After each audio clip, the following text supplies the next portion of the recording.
Hello students, हमारा आज का टॉपिक है इंट्रोडक्शन टू एक्सेल। इस क्लास में हम एक्सेल की बेसिक चीज़ों को कवर करेंगे। सबसे पहले क्वेश्चन आता है कि एक्सेल क्या है, व्हाट इज़ एक्सेल। तो इसकी नॉर्मल डेफिनेशन अगर हम देखें तो ये बनेगी कि Excel is a matrix of rows and columns. यानी कि एक्सेल जो है रो और कॉलम्स का मैट्रिक्स है। जैसे कि हम मैथ में पढ़ते हैं 11th-12th क्लास में मैट्रिक्स, जिसमें कि डाटा टेबल के फॉर्म में रखा जाता है, रो एंड कॉलम्स के फॉर्म में। वही चीज़ यहाँ पे भी है। यहाँ पे हर चीज़ आपको रो एंड कॉलम्स के ही फॉर्म में मिलेगी। तो ज़रा हम रो और कॉलम को समझते हैं। यहाँ पे ये देखिए आप, ये जो ऊपर हेडिंग्स लिखी हुई है ABCDEF, ये सब जो हैं ये कॉलम्स है जो कि वर्टिकल फॉर्म में है। और जो हॉरिजेंटल फॉर्म में है 1 2 3 4 पूरी लाइन है, इसको हम रो कहेंगे। और रो और कॉलम से मिलके सेल बनता है। ये जो बॉक्स बना हुआ है ये एक बॉक्स है, ये भी एक बॉक्स है, ये सारे जो बॉक्सेस हैं इनको सेल कहते हैं। Cell, CELL, cell. हम हर सेल में कैलकुलेशन कर सकते हैं, हर सेल में कैलकुलेशन कर सकते हैं। और टोटल नंबर ऑफ रोज़ की बात करें तो हम कंट्रोल डाउन की दबाएंगे तो ये लास्ट में पहुंच जाएंगे 10,48,576। इसमें रोज़ होती हैं, रो। और कॉलम्स कितने होते हैं अभी हम आगे जाएंगे तो ये देखिए इस तरह तो काफ़ी टाइम लग जाएगा। कंट्रोल राइट की दबाएंगे तो लास्ट में पहुंच जाएंगे XFD तक, बट ये काउंटिंग में आया नहीं। इस टोटल नंबर ऑफ रोज़ या कॉलम देखने के लिए आप यहाँ पे क्लिक भी कर सकते हैं। इस ट्राइंगल पे क्लिक करेंगे तो आपको यहाँ पर रो और कॉलम दिखेंगे। मैं थोड़ा सा इसको बड़ा कर देता हूँ ताकि आपको आसानी से दिख सके। क्लिक किया, देखिए 10,48,576 रो हैं और 16,384 कॉलम्स हैं। तो आप ये यहाँ पे देख सकते हैं, आप यहाँ पे इस जगह पे। इसके बाद नेक्स्ट आता है कि एक्सेल है क्या चीज़। एक्सेल एक्चुअली कैलकुलेशन के काम आती है। इसमें हम किसी भी तरह की कैलकुलेशन कर सकते हैं, हर सेल में कैलकुलेशन कर सकते हैं इसमें। अब इसमें कई तरह के एक्सेल्स आते हैं, जैसे कि माइक्रोसॉफ्ट ऑफिस ने बनाया MS एक्सेल। एक ओपन ऑफिस आता है जिसके अंदर CALC नाम का एप्लीकेशन है, इसमें भी आप वही काम कर सकते हैं। इसी प्रकार गूगल ऐप्स के अंदर गूगल शीट्स है, इसमें भी आप वही काम कर सकते हैं। तो ये अलग अलग वेंडर्स के बनाए हुए सॉफ्टवेयर्स हैं। ज़्यादातर माइक्रोसॉफ्ट ऑफिस के अंदर जो MS एक्सेल है वही ज़्यादा यूज़ होता है, बट आप औरों को भी यूज़ कर सकते हो, जैसे गूगल शीट्स या CALC, ये भी आप यूज़ कर सकते हैं।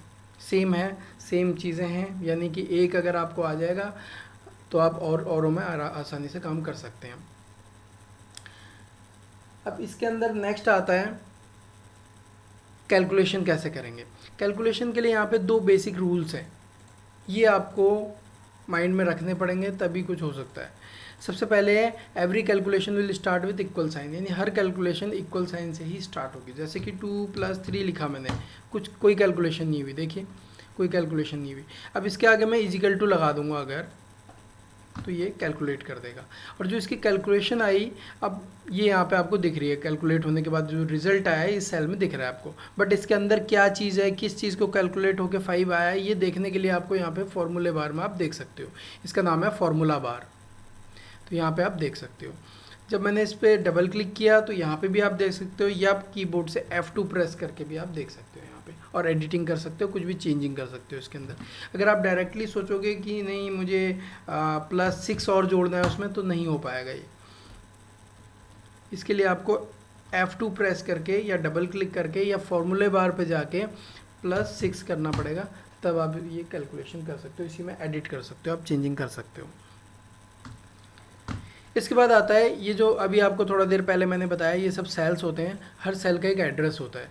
यहाँ पे आपको इस सेल का एड्रेस दिखेगा, जैसे कि ये F8 है, ये F5 है, इसका एड्रेस E8 है। यहाँ पे आप देखेंगे E8, आप ऐसे भी देख सकते हैं। इसका एड्रेस होगा C9, यहाँ भी देख सकते हैं, आप खुद भी देख सकते हैं। ये देखिए G4, 4G कॉलम है और 4 नंबर रो है, तो इन दोनों के कॉम्बिनेशन से आपका ये सेल का एड्रेस बना है G4। अब ऊपर से अगर हम देखें, ये सबसे जो टॉप में है इसको बोलते हैं टाइटल बार। इसमें आपकी जो भी फाइल का नाम होगा वो आएगा। उसके बाद ये मेनू बार है, उसके बाद ये रिबन है। रिबन अलग अलग का अलग अलग होता है, जैसे होम की रिबन ये है, इंसर्ट का रिबन ये इंसर्ट का है, पेज लेआउट का रिबन है।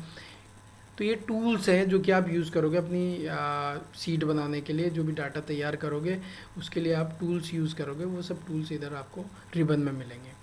नेक्स्ट ये आपको मैं बता ही चुका हूँ, इसका नाम नेम बॉक्स है या एड्रेस बार भी आप कह सकते हैं। ये फार्मूला बार है, इसमें जो भी आप फार्मूला लगाओगे वो दिखाएगा। और ये आपके हेडिंग्स हैं कॉलम की, और ये रो की हेडिंग्स हैं। इसके अलावा नीचे ये सीट्स हैं, सीट एक सीट ये है, एक ये अलग सीट है, ये अलग सीट है, 3 सीट्स हैं। सीट्स क्या होती हैं? Sheets are collection of rows and column, जिसके अंदर रो और कॉलम को मिला के जो एक पूरा पेज बनता है, दैट इज़ कॉल्ड पूरी सीट, उसी को सीट कहते हैं। एक सीट के अंदर कई पेज हो सकते हैं।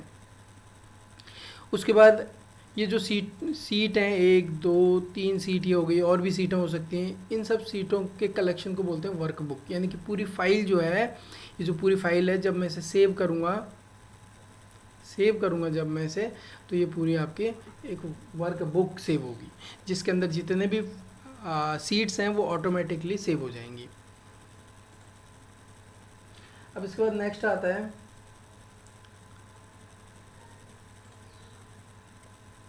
Second rule. Excel follows बोर्डमास rule of maths, so we use BEDMAS। बोर्डमास आप जानते ही होंगे। सबसे पहले ब्रैकेट सॉल्व होता है किसी भी कैलकुलेशन में, bracket, of, division, multiplication, addition, subtraction. यहाँ पे ऑफ का कंसेप्ट नहीं है एक्सेल में, तो यहाँ पे ई लगा दिया है। ई मीन्स एक्सपोनेंट, पावर, जो कि आप पावर निकाल सकते हो, जैसे कि 2 की पावर 3, तो आपको 8 रिजल्ट मिलेगा। ये जो सिंबल है ये पावर निकालने के लिए यूज़ होता है एक्सेल में, जो कि 6 नंबर की पे कीबोर्ड में है। अब मैं यहाँ पे जरा एक कैलकुलेशन करता हूँ, 2 + 3 × 5। इसका रिज़ल्ट, ये जब कैलकुलेशन करेंगे आप ऐसे कैलकुलेट नहीं करेंगे कि पहले से ऐड करें 2 + 3 5 और 5 5 = 25, तो ये गलत हो जाएगा। क्योंकि चाहे आप नोटबुक में करें, एक्सेल में करें, कहीं पे भी आप कैलकुलेशन करेंगे तो सबसे पहले मल्टीप्लिकेशन ही पहले होगा। यानी कि 5 3 = 15 और 15 और 2 17 इसका आंसर आना चाहिए। मैं अगर इसमें ब्रैकेट लगा देता हूँ, कोई चेंजिंग नहीं है, सिर्फ मैंने ब्रैकेट लगाया है, तो इस बोर्ड मास के रूल के हिसाब से ब्रैकेट वाले को पहले सॉल्व करेगा। यानी कि 3 और 2 5 5 5 = 25 आंसर आना चाहिए। तो यही बोर्ड मास रूल यहाँ पे बताता है। ये हम स्कूल में भी जब हमने पढ़ा था तब भी यही रूल था, और अभी भी यही रूल है। एक्सेल के अंदर मैथ्स के रूल चेंज नहीं हुए हैं, मैथ्स के रूल सेम है, वही रूल यहाँ पे अप्लाई होंगे। बस यहाँ पे क्या है, ऑटोमेशन हो गया, ऑटोमेटिक चीज़ें होने लग गई हैं। कंसेप्ट आपको सारे वही मैथमेटिक्स वाले ही यूज़ करने होंगे। अब इसके बाद आगे जो है, अब मैं थोड़ा सा आपको बताता हूँ इसके बाद फॉर्मूला और फंक्शन। इससे पहले मैं आपको ऑपरेटर्स के बारे में बताता हूँ। देखिए ऑपरेटर्स क्या होते हैं। ऑपरेटर्स आर मैथमेटिकल और comparison symbols which are used for calculation. जो भी ये मैथमेटिकल सिंबल्स हैं, ये निशान है, प्लस माइनस इनटू डिवाइड, ये लेस देन ग्रेटर देन के जो निशान है, ये सब ऑपरेटर्स कहलाते हैं। इनकी मदद से ही हम किसी प्रकार की कैलकुलेशन कर सकते हैं। There are 2 types of operators in Excel. Excel में 2 तरह के ऑपरेटर्स होते हैं, पहला अर्थमेटिकल ऑपरेटर, दूसरा कंपैरिजन ऑपरेटर। अर्थमेटिकल ऑपरेटर हमने अभी थोड़ा देर पहले यूज़ किया, जिसमें प्लस और मल्टीप्लाई दोनों यूज़ कर चुके हैं हम। तो इसी प्रकार अब आप औरों को भी यूज़ कर सकते हो, जैसी सिचुएशन होगी उसके अकॉर्डिंग आप ऑपरेटर्स का इस्तेमाल करेंगे। सेकेंडली कंपैरिजन ऑपरेटर्स जो हैं ये इफ़ फंक्शन के अंदर यूज़ होंगे, जो कि मैं आपको थोड़ा देर बाद बताऊंगा, या इसमें नहीं, दूसरी क्लास में कवर करेंगे उसको, बट वो भी सिंबल्स हैं। इसके बाद नेक्स्ट आता है फार्मूला क्या होता है और फंक्शन क्या होता है। अभी जो हम स्टडी कर रहे हैं जस्ट बेसिक कंसेप्ट्स स्टडी कर रहे हैं, अभी हमने कोई असाइनमेंट नहीं बनाया है, इसमें कुछ भी चीज़ हम बना नहीं रहे हैं, सिर्फ समझ रहे हैं कि चीज़ें क्या हैं। फार्मूला क्या होता है? Formulas are mathematical statements used to do any calculation using operators. Operator की मदद से जब हम कोई भी कैलकुलेशन करते हैं that is called formula. Operators की मदद से मीन्स हम प्लस माइनस इंटू डिवाइड का साइन लगा के कोई भी कैलकुलेशन करते हैं तो उसको फार्मूला बोलते हैं।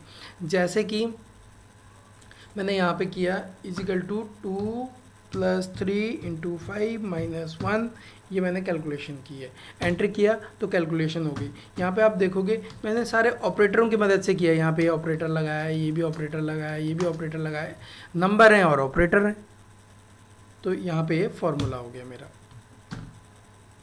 अब नेक्स्ट आते हैं फंक्शन कराने से पहले मैं थोड़ा सा कैलकुलेशन आपको कराता हूँ ताकि फिर हम फंक्शन कर सकें उसमें। अब यहाँ पे देखिए जैसे कि कोई मुझे कुछ ऐड करना है 12, 15, 14 और 7 इन्हें ऐड करना है मुझे, तो मैं क्या करूँगा इजिकल टू 12 + 15 + 14 + 7 ये मैंने ऐड किया, ये आपका आंसर आ गया टोटल। और इसी प्रकार मैं इसको एक और तरीके से कर सकता हूँ, इजिकल टू इसका एड्रेस ले लेता हूँ। यहाँ पे इसका एड्रेस है D9, आप देखेंगे ये D और यहाँ पे 9, D9 है, D9 + D10 + D11 + D12, ये आपने किया 48 आया। देखिए सेम आंसर आया। अब यहाँ पे ये भी फॉर्मूला है, ये भी फॉर्मूला है, क्योंकि यहाँ भी हमने, आप यहाँ भी देख सकते हैं कि इसका जो फंक्शन लगा हुआ है या फॉर्मूला लगा हुआ है वो आप इस फॉर्मूला बार पे देख सकते हैं, या यहाँ पे F2 करके भी देख सकते हैं। आप देखोगे यहाँ पे ऑपरेटर की मदद से ही हो रहा है, बट यहाँ पे एड्रेस हमने यूज़ किया, कोई बात नहीं, चाहे आप कंटेंट डायरेक्टली यूज़ करो चाहे एड्रेस यूज़ करो। एड्रेस को ही सेल रेफरेंस भी बोलते हैं, सेल रेफरेंस या एड्रेस का इस्तेमाल करो, चाहे आप सीधे सीधे कंटेंट लिख दो, एक ही बात है। बट किया तो आपने ऑपरेटर्स का इस्तेमाल है यहाँ पे, प्लस के साइन का या माइनस के साइन का, तो आप यहाँ पे ये भी आपका फॉर्मूला ही है। अब इसका फ़ायदा क्या है देखेंगे, यहाँ पे मैंने 15 की जगह 100 किया, देखिए ये तो 48 ही रह गया और ये 133 हो गया। यहाँ पे 48 इसलिए रहा, ज़रा देखते हैं इसको, F2 हमने प्रेस किया और देखा इसके अंदर, इनको जोड़ोगे आप 50 बार भी जोड़ लोगे तो आंसर 48 ही आएगा। यहाँ पे आपको मैनुअली जाके यहाँ पे चेंज करना पड़ेगा क्योंकि ये कंटेंट फिक्स है, जबकि यहाँ पे इसके पास अपने कोई कंटेंट नहीं है, ये ऊपर के एड्रेसेस पे डिपेंड है। अगर वहाँ पे कोई चेंजिंग होगी तो यहाँ भी चेंजिंग होगी, इसलिए सेल एड्रेस काफ़ी इम्पोर्टेंट टॉपिक है, यानी कि सेल एड्रेसिंग, सेल रेफरेंसिंग, ये आपको अच्छे तरह से समझ में आना चाहिए और इसी का हम आगे यूज़ करेंगे कैलकुलेशन में। अब हम आगे देखते हैं। मैंने टाइम बचाने के लिए ऑलरेडी यहाँ पे टाइप किया हुआ है, तो फॉर्मूला अब आप समझ चुके होंगे। Formulas are mathematical statements, statement मतलब जो भी हमने लिखा 2 + 3 × 5 वगैरह वगैरह जो भी लिखा वो सब स्टेटमेंट कहलाती है। Formulas are mathematical statements used to do any calculation using operators. Operator का यूज़ करके हम कुछ भी कैलकुलेशन करते हैं तो वो फार्मूला कहलाता है। अब नेक्स्ट आता है फंक्शन। फंक्शन क्या होता है?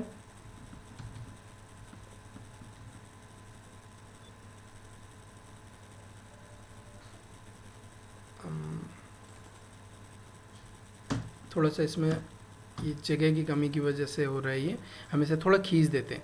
देखिए जितनी भी प्रॉब्लम आएंगी उससे उतना ही अच्छा आप सीखेंगे। यहाँ पे मैंने रैप टेक्स्ट कर रखा है, रैप टेक्स्ट यहाँ पे ऑप्शन है। देखिए रैप टेक्स्ट अगर मैं हटाता हूँ तो एक लाइन में आएगा ये, और रैप टेक्स्ट क्लिक करता हूँ तो it is used to display the content of a cell by displaying it on multiple lines, यानी कि एक ही सेल के अंदर टेक्स्ट को मल्टीपल लाइन में डिस्प्ले कर देता है ये। इसका नाम है रैप टेक्स्ट। किसी भी आप टूल पे जाएंगे तो उस टूल का नाम बताएगा वो, रैप टेक्स्ट, रैप कर देता है। तो अब देखिए function is a block of code, ये किसी भी कोड का ब्लॉक है। Block means set, block of code और set of code it is a set of instructions to perform some task और सम कैलकुलेशन। देखिए ये डेफिनेशन समझ में आए तो अच्छा है, नहीं आए तो अभी एग्जाम्पल से आप आसानी से समझ जाएंगे। We can also say that it is predefined calculation, यानी पहले से की करी कराई कैलकुलेशन है ये, which is denoted by a particular name and perform a particular type of calculation. इसका एग्जांपल है सम 5,6,2। देखिए यहाँ पे कंटेंट यूज़ हो रहे हैं और ये अच्छे यहाँ पे भी कंटेंट ही यूज़ हो रहे हैं, कोई बात नहीं, वो हम एग्जांपल में करेंगे। यहाँ पे दूसरा फंक्शन है मैक्स 693। अब मैं यहाँ पे इसको समझने के लिए हम एग्जांपल में जाते हैं। ये देखिए ये मैंने कुछ नंबर्स लिखे हुए हैं और यहाँ पे इनका टोटल निकाला है। पहला अभी थोड़ा देर पहले मैं आपको ऑलरेडी बता चुका हूँ कि ये यूजिंग फार्मूला है, फार्मूला यूज़ किया है हमने, लेकिन कंटेंट है इसके अंदर। ये भी फार्मूला है, F2 करके हम देख लेंगे, यहाँ पे भी फार्मूला है और यहाँ पे सेल रेफरेंस का यूज़ किया है। दोनों सेम है बट फ़र्क ये है यहाँ पे हमने सीधे सीधे कंटेंट यूज़ किए हैं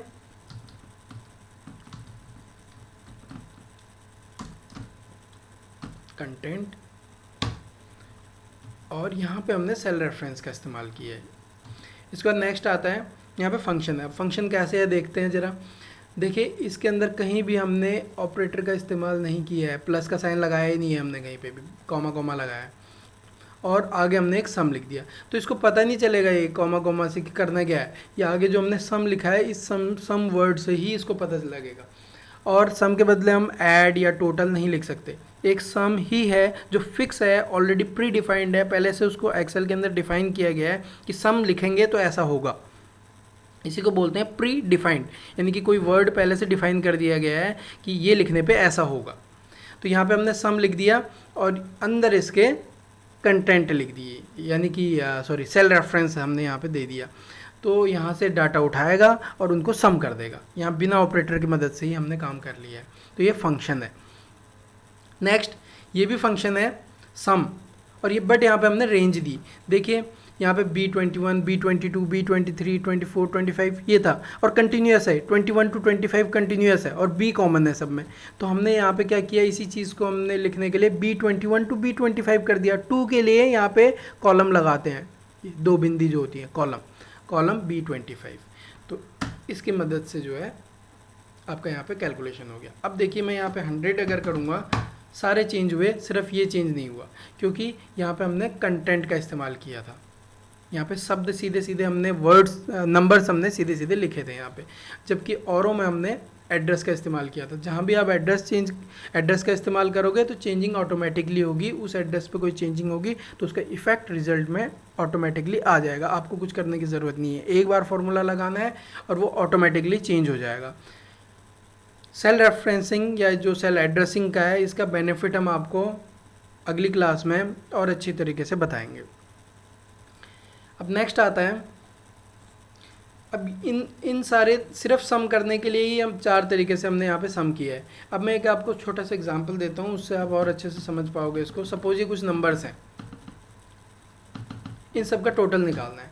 तो अब कौन सा मेथड आप अपनाओगे? अगर आप लिखते हो इजिकल टू, ऊपर से शुरू करते हैं जाके 23 + 3 + फिर देखूंगा, तो ये बड़ा लंबा प्रोसीजर है।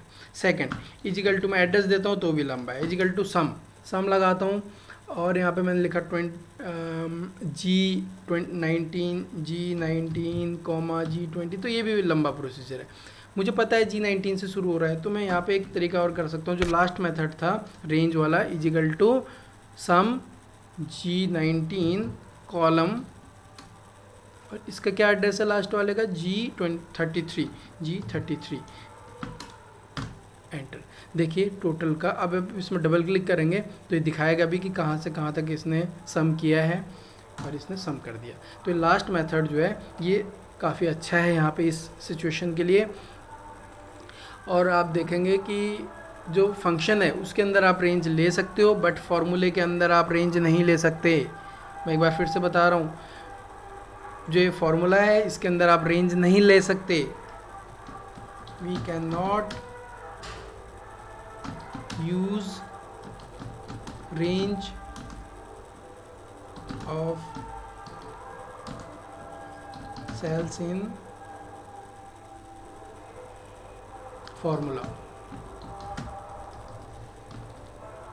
and in function we can use range of cells in function। ये नोट करने लायक पॉइंट है, तो आप ये लिख सकते हो।